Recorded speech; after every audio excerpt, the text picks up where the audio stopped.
이 천국의 능력을 거룩한 나라 된 우리는, 천국 된 우리는 왜 누리지 못할까요? 왜 이렇게 비참하게 애굽의 노예처럼 살아가는 것일까요? 경제적인 위기가 오고 안보적인 위기가 오고 어떤 이 세상의 위기와 지진과 난리가 난다 하더라도 천국의 능력을 덧입고 그 천국 영광의 빛을 덧입은 자는 일어나 강하여 용맹을 떨치게 되는 것입니다. 이 세상에 너무 의지하지 마세요. 누구도 여러분 도와줄 수 없습니다. 우리는 천국과 거래해야 되고 천국으로 유학 가야 되고 천국과 무역해야 되는 줄로 믿습니다. 천국의 컨설팅을 받아야 되는 줄로 믿습니다. 그것이 되어지려면 회개해야 돼. 회개하라, 천국이 가까이 왔느니라. 세례요한뿐만 아니라 주님도 말씀하셨어요. 회개하라, 천국이 가까이 왔느니라. 회개하는 것의 본질은 나는 날마다 죽노라입니다. 나는 날마다 죽었기 때문에, 거룩하지 못한 나는 죽기 때문에 거룩을 덧입고 천국의 능력이 가까이 임하게 되는 것입니다. 회개가 더 깊어져야 됩니다. 저차원적인 회개, 거짓말하고 사기치고 못된 짓 해가지고 하는 회개는 필요도 없어요. 그런 회개는 그건 당연한 회개고, 우리는 더 깊은 회개로 나아야겠는데, 바울이 무슨 죄를 그렇게 많이 지었길래 처음에는 나는 아무 흠이 없다 그러다가, 모든 사도들보다 작지 않다 그러다가, 모든 성도보다 작다 그러다가 순교하기 전에는 죄인의 괴수라고 합니까? 예수를 제대로 믿으면, 성령이 제대로 충만하게 되면, 거룩하신 하나님의 영이 우리를 비춰주면 우리가 정말 구제불능해 죄인의 괴수로 하는 것을 깨닫게 되는 거예요. 그래서 고개를 들 수 없는 거예요. 고개를 숙일 수밖에 없는 거예요. 겸손할 수밖에 없는 거예요. 죽을 수밖에 없는 나 같은 것이 어떻게 교회 지도자가 어떻게 이 강단에서 말씀을 외치고 있는가? 황송하죠. 황홀하죠. 힘들다고요. 천만의 말씀. 생명을 다하고 마음을 다하면 나머지는 깃털처럼 가벼운 거예요. 깊은 회개로 나아가야 됩니다. 우리 생명에 대한 애착이 있잖아요. 헛된 영광에 대한 애착이 있잖아요.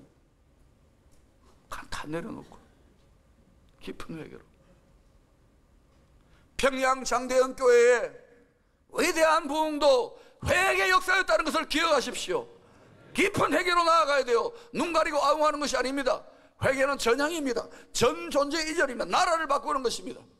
과거에 주체사상을 만들었던 저 나라 이인자가 이쪽 나라로 모든 기득권을 다 버리고 죽을 각오로 하고 넘어오는, 그게 회개입니다. 입만 정신만 나불나불거리는 회개는 회개가 아니에요. 엉터리 회개, 가벼운 회개, 입만 살아있는 회개, 형식적인 회개는 필요 없어요. 지금은 깊은 회개, 능력으로 회개, 천국의 능력이 거룩한 나라 된 나에게 임하는 이 죄악된 땅, 어둠의 땅에 천국의 능력이 임하게 하는 깊은 회개로 나아가야 되는 것입니다. 지금은 사랑할 때일까요? 미워해야 될 때일까요? 잘 생각해 보세요. 둘 다겠지요. 어떻게 해석하냐에 따라서. 지금은 전쟁할 때일까요? 평화할 때일까요? 여러분, 지금은 사랑, 서로의 허물을 원수까지도 사랑으로 끌어안고 사랑해야 될 때이지만은, 제 생각에는 지금은 미워해야 될 때입니다. 미워해야 될 때. 죄를 분노하고 죄에 대해 미워하고, 죄인이 아니라 죄에 대해 미워하고 분노해야 되는 거예요. 하나님의 공의로운 분노를 발해야 되는 거예요. 격분해야 되는 거예요. 사랑한다, 사랑한다. 왜 미워하지 않습니까? 죄를 미워하지 않습니까? 죄를 미워해야 죄가 필요하니까 싸우지. 사랑에 길들여져 가지고 죄를 미워하지 않아요. 교회와 교회 지도자들이. 그러니까 사랑한다고 다 그냥 사랑으로 다 끌어안아요. 사랑으로 끌어안는 것은 회개가 전제되고 성령 안에 교통되어질 때 가능한 거예요. 성령의 교통이 없고 진정한 전향과 진정한 회개가 없는데 썩은 사과를 암덩어리를 끌어안아 보세요. 어떻게 되는지. 가나안 땅을 입성할 때에 사랑한다고 그들을 끌어안았습니까? 여호와 전쟁에 나가신 하나님이 진멸해버려 그렇지 않았습니까? 지금은 죄에 대해 미워해야 될 때입니다. 지금은 영적으로 치열하게 오히려 성도들은 깨어 전쟁해야 될 때입니다. 요한계시록을 보십시오. 어려운 7년의 시기에 평화다, 이제는 다 괜찮다, 좋다, 안전하다 할 그때에 호련히 고난이 다가오고 위험한 때가 오지 않습니까? 베트남의 사례를 보시고, 그래서 한반도에 도래한 이 평화의 무드가 진정한 그리스도 안에서의 평화와 통일이 될 수 있도록 그 어느 때보다도 깨어서 정신 차려 기도해야 될 때인 것입니다. 숨도 쉬지 않고 기도해야 될 때예요. 정말 서리발처럼 깨어서 영적 전쟁을 수행해야 되는 거예요. 지금 뭐 평화다, 다 좋다, 무장해제다, 나라는 그렇게 지켜지는 게 아니에요. 이 세상 언제나 전쟁 중이라는 걸 기억하십시오. 이 세상은 죄가 들어오고 본질상 모든 것이 다 왼수관계입니다. 임진왜란 일어나기 수년 전에 조선시대 우리나라 선조대왕 때의 지도자들이 다 알았습니다. 왜구들이 쳐들어가고 여러 가지 정세를 보고 일본이 전쟁을 준비하고 있다 대충 느낌으로 알았다고요. 통신사도 파견하고. 그런데도 왜 속절없이 임진왜란, 정유재란, 병자호란, 정묘호란 아래로부터 밑으로부터 왜 이렇게 엉망진창으로 백성들이 짓밟히고 고통과 고난을 겪습니까? 율곡이 같은 예언적 선각자가 10만 양병설을 해야 된다 외쳤지 않습니까? 이유가 세 가지입니다. 첫 번째는 200년 동안 평안해 왔는데 큰 전쟁 없었는데 그럴 리가 없다. 무사한 일주의. 한국교회 이렇게 든든한데, 대한민국이 잘 사는데 그럴 리가 없다. 과연 그럴까요? 두 번째, 사색당쟁으로 나라의 지도자들이 노론, 소론, 동인, 서인, 남인, 북인 권력 투쟁에 몰두했습니다. 헛된 자기 영광에 몰두했습니다. 한국교회 모습 어떻는지요? 세 번째로는 10만 양병을 하고 전쟁에 대비하기 위하여 엄청난 군비와 병력을 길러야 되는 대가지불을 하지 않는 거예요. 성도들도 교회 지도자도 물질과 땀과 눈물과 피해 헌신을 하지 않는 거예요. 특별히 가장 똑똑한 엘리트들이 헌신하지 않고 말과 생각으로 교회를 난도질하고 있는 현실은 아닌지요? 더 이상 엉망진창된 교회를 비난하지 마세요. 눈물 뿌려 교회를 위하여 끌어안고 기도하며 헌신하고 죽기까지 충성하는 효자, 효녀가 될 수 있기를 축원합니다. 여러분, 집구석에 엉망이로 집을 나가면 효자가 아니라고 했습니다. 말은 누가 헌신 못합니까? 누가 모릅니까 문제를? 이제는 입만 가지고 애국하고 입만 가지고 교회 사랑하는 사람 싫습니다. 행동으로 보여주세요. 진정으로 냄새나는 곳을 가서 낮아져서 낮은 자보다 더 낮아져서 민족을 섬기고 교회를 섬기고 나라를 섬겨야 될 것입니다. 지금은 5천년 또 하나님이 이 민족을 연단하셨다가 그리스도의 정예병 이기고 이기는 그리스도의 백만대군을 일으킬 때입니다. 역사는 반복됩니다. 상황을 설명할게요. 젊은 목사가 너무 설치는 것 같다 싶지만 냉정한 상황을 이야기할게요. 간단하게 팩트를 제시할게요. 지금 여러분 대학생 캠퍼스 복음화율은 5%, 청소년은 2%입니다. 지금 성인 비율이 20%, 15%인데 자기 자식, 내 자식 하나도 복음하고 천국하고 있지 못하다는 것입니다. 마음을 빼앗기고 있잖아요. 마음을 빼앗는 데 있어서 우리가 젊은이를 감동시키고 있습니까?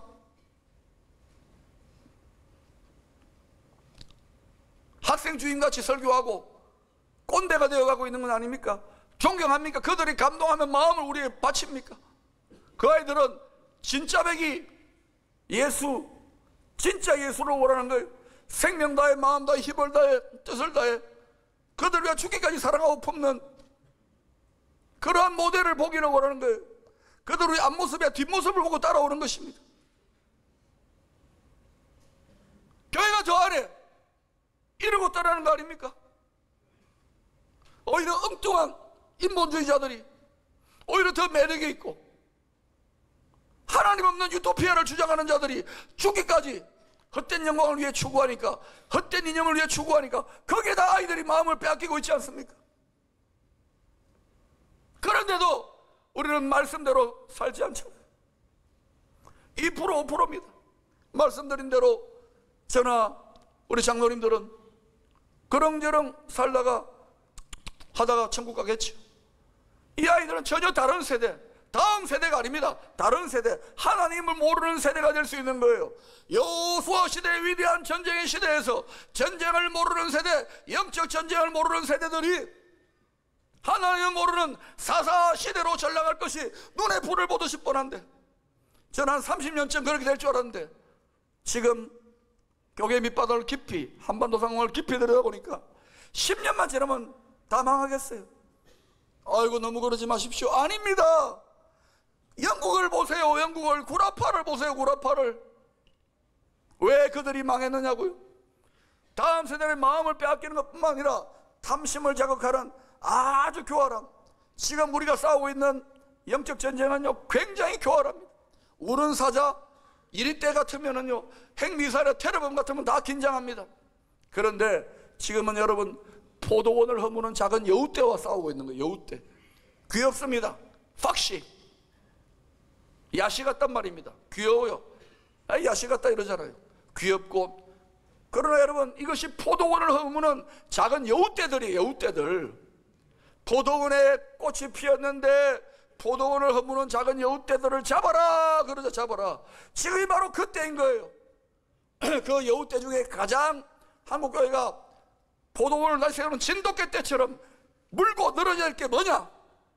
아마 이번에 많은 전국에서 온 지도자들이 이런 메시지를 하고 있을 것이 난 성윤리 문제, 성윤리 문제.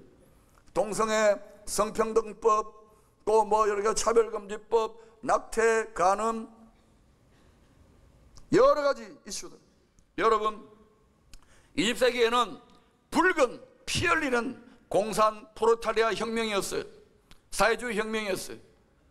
그래서 한 세기 동안 얼마나 많은 피가 일어났고 체제가 이념이 아니다라고 했잖아요. 이게 이제 변형되고 진화되어서 붉은 공산 사회주의 프로레타리아 혁명이 아니라 지금은 핑크빛 공산주의, 핑크빛 사회주의로 진화 발전한 거예요. 여우로 바뀐 거예요. 이전에는 우는 사자와 이리 떼었는데 지금은 여우로 바뀌었어요. 훨씬 더 교활해요. 멀쩡하게 세워놓고 속을 다 파먹는 거예요. 영혼과 정신을 다 파먹는 거예요. 그 중에 가장 정교하게 개발된 것이 바로 젠더 이데올로지입니다. 동성애도 거기 하나 속하고 성평등 또 여러 가지들, 이게 글로벌 스탠다드로 국제적으로 밀어붙이고 있습니다. 이미 구라파와 미국도 다 자빠졌지 않습니까? 우리와 연합하는 PCUS의 미국 장로교단도 다 합법화되고 동성애 또는 이쪽에 젠더를 다 받아들이는, 뉴욕은 지금 여러분 남녀 구분하는 것이 37개를 공식 문서에 남자 여자, 난 아침에는 남자 같고 점심때는 남자 여자 비슷하고 저녁에는 여자고 뭐 이런 식으로, 예? 구라파에도 마찬가지고 심지어 짐승도 기어 나오고 온갖 일들이 일어나고 있는데 우리는 하고 너무 안일합니다. 너무 공부 안 합니다. 기도를 많이 하고 지금은 영성화 충만화가 아닌 성령 충만만 해서는 안 됩니다. 지금은 영적 전쟁이 진리와 바른 진리로 의식하고 공부해야 되는 거예요. 싸우면서 일하고 일하면 싸우듯이 기도하고 공부하고 기도해야 되는 거예요. 알아야 되는 거예요. 공부해야 되는 거예요. 그중 핵심이 바로 성윤리 젠더입니다. 젠더 이데올로기. 이것을 여성들이 막 국제적으로 막 밀어붙이고 있어요. 그런데도 한국교회는 그냥 개인적으로는 반대인데 공적으로는 부담스럽지. 좀 이번 가을에 전 한국교회가 이 이슈를 심각하게 신학적으로 법적으로 제도적으로 다루어야 될 것입니다. 구라파의 이 부분에 대해서 뻥 뚫려 작은 여우떼들에게 허물어졌을 때에 교회가 어떻게 신속하게 무너지는지 보시란 말입니다. 연구하셔야 돼요. 50년 동안 정교하게 개발되어 왔습니다. 1883년 마르크스가 공산당 선언문에서 자본주의 체제와 이 모든 부르주아 체제를 무너뜨리는 핵심 전략은 다름이 아니다. 바로 가부장적인 가정체제를 무너뜨리는 것이고, 이것을 무너뜨리기 위하여 가장 집중해야 될 것이 바로 가정을 해체하고 무너뜨리는 것이다. 가정을 해체하면은 이 잘못된 체제를 지탱하고 있는 기독교도 무너뜨릴 수 있다. 레닌도 마찬가지입니다. 레닌도 종교는 자본의 노예를 만드는 영적인 굴레다. 따라서 우리는 기독교와 전쟁을 벌여야 한다. 안토니오 그람시, 인류 문명 2000년간 기독교 문명에 유럽은 빠져 있었다. 기독교의 가치가 뿌리 내린 나라, 기독교의 뿌리를 잘라야 한다. 가정을 해체하는 것이 나라를 해체하고 교회를 해체하고 체제를 해체하는 가장 효과적인 방법이기 때문에 거대한 연합전선을 펼치고 있는 거예요. 듣기 좋은 말들이죠. 인권, 자유, 평화, 평등, 법. 공부를 많이 한 자들이 엉뚱한 정신, 교활한 주적인 악한 영역에 돌아가서 정신이 빠져 있는 거예요. 과거에는 간통 간음죄가 사라졌다 그러면 아마 유생들이 도끼를 들고 산으로 정부로 올라갔을 것입니다. 지금은 유교도 다른 불교, 천주교 지도자들도 아주 소극적입니다. 그러나 기독교 지도자 대부분 다 소극적인데 목숨을 건 선각자들이 최전선에 나와 있는데도 위대한 교회 지도자들은 침묵하고 있어요. 몰라요, 무엇인지. 오늘 처음 듣는 분들도 있을 거예요. 공부하지 않아요. 지그문드 프로이드, 심리학자입니다. 유대인입니다. 인간의 가장 중요한 성욕이다. 율법과 계명의 슈퍼 에고에서 인간의 성욕적인 에고를 해방시키는 것이 인간이 발전하는 길이다. 마르크스 공산당 선언에서 이렇게 말했습니다. 부모가 자식을 착취하고 남편과 아내가 서로 착취하는 가정은 계급 투쟁의 관계이기 때문에 가정을 해체하고 아동 해방, 여성 해방을 해야 된다. 거기서 바로 소아성애, 미투, 물론 좋은 점도 있습니다. 미투에. 그러나 여러분, 스페인에서는 미투 때문에 하루에 남자들이 400명이나 묻지도 따지도 않고 유치장을 들어갑니다. 호주에서도 그런 일이 나고, 스페인 저쪽 유럽과 저쪽 북미 쪽의 어떤 나라들은 짐승까지 나오고 있는 판입니다. 비레름 라이 사회주의자입니다. 억압적인 기독교성과 가부장적 가족제도의 해체, 성해방, 성혁명을 부르짖는다 된다. 시몬 보바르, 실존주의 철학자의 파트너지요.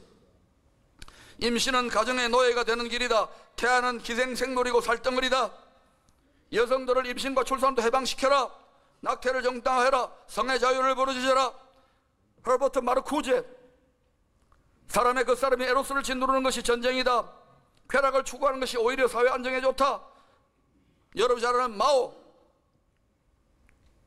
문화적 공산주의로 나아가자.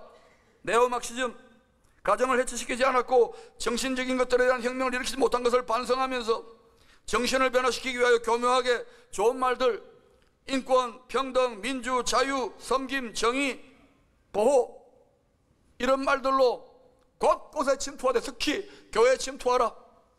신학교에 침투하라. 주디스 버틀러, 성평등 주장하는 이 학자도 21세기판 사회주의, 젠더주의를 만듭니다. 생물학적 성을 부정합니다. 이 사람은 책에 보면은 58가지의 성이 있습니다. 유럽에서는 남자아이를 군복을 입혔다가 또 이 웨딩드레스를 입혔다가 소꿉장난 줬다가 총을 돌렸다가 이렇게 하다가 16살 되면 네가 네 성정체성을 정해라. 이 아이가 자기 성정체성을 결정해놓고도 낮에는 내가 남자고 밤에는 내가 여자 같고. 이외에도 이 이슈가 지난 50년, 100년 동안 얼마나 많은 게 연구되고 있는데 우리는 전혀 준비가 안 돼 있고 무너지고 자빠질 준비를 하고 있고 거짓 선지자들이 교회를 무너뜨리는 가르침을 이번 여름 동안에 신속하게 빛의 속도로 행하고 있는데, 여러분 지금은 세계선교도 중요하지만은 10년 안에 모체교회 샌딩바데 한국교회가 무너지면 영국판이 되는 거예요. 그것을 보고 있는데도 불구하고 서구신학과 서구사회가 모델이라고 아닙니다. 이제는 우리 스스로 전지전능하신 하나님을 의지함으로 회개함으로 회복하며 다시금 신학자와 목회자와 교회 지도자들과 성도들이 일어나 세계교회를 새롭게 하고 열방을 축복하는 새로운 위대한 반격을 가야 될 줄로 믿습니다. 우리가 이 일을 잘 감당하게 되면 하나님은 서구사회의 영광을 이가못하여 이 한반도와 이 민족에 주실 줄로 믿습니다. 사랑하는 여러분, 두려워하지 마십시오. 지금은 그래도 한국교회가 연약하고 부족하기 많지만 300명, 7,000명도 아닙니다. 수십만의 눈물 흘리는 젊은이들과 교회 지도자들과 성도들이 있습니다. 너무너무 더디지만 잠자는 천만의 사자들이 일어나 진돗개 떼처럼 포도를 허무는 작은 여우떼들을 잡는다면 우리는 다른 이슈 건드리지 마세요. 성윤리 이슈를 가지고 스크럼을 짜고 천도교도, 불교도, 천주교도, 유교도 모든 백성들이나 영적인 3.1운동을 일으키게 되면 하나님이 잘하였도다 한국교회요, 여러분들이 하고 하나님이 영광을 쏟아부어 줄지 누가 알겠습니까? 그리하면 하나님이 통일을 줄지 누가 알겠습니까? 저는 여러분, 심각한 위기로 지금은 포항, 한강, 낙동강 최후방어선 전투를 하는 것처럼 싸우고 있지만 여를 만나니까 마치 인천상륙작전에 연합군을 만난 것처럼 천군만마를 얻은 것 같이 그렇게 힘이 솟습니다. 사랑하는 여러분, 이번 이 집회를 통하여 영적인 위대한 반격을 가하시기를 축원합니다. 기도할 뿐만 아니라 공부하세요, 배우세요, 각성하세요, 지식으로 진리로 무장하세요, 그리고 가르치세요, 전파하세요, 강사들을 모시세요. 그리고 하나님 5천년 동안 연달한 이 민족을 통하여서 위대한 아세아와 제3세계권의 위대한 부흥이 저는 시작되었다고 선포합니다. 누가 뭐라고 하더라도 부흥의 시대는 것 아니에요. 위대한 부흥은, 늦은 비의 부흥은, 알곡의 부흥은 이제 시작입니다. 이제 시작입니다. 큰 위기는 큰 기회예요. 18세기 영국은 우리보다 더 심각했습니다. 그러나 위대한 선각자들이, 하나님의 종들이 일어나 나팔을 불었을 때에, 회개와 가슴을 찢었을 때에 200년의 해가 지지 않는 나라의 비전을 제시했습니다. 지금이야말로 일어나 빛을 발하며 회개하며 가슴을 찢고 위대한 하나님의 비전으로 나아갈 수 있게 되기를 축원합니다.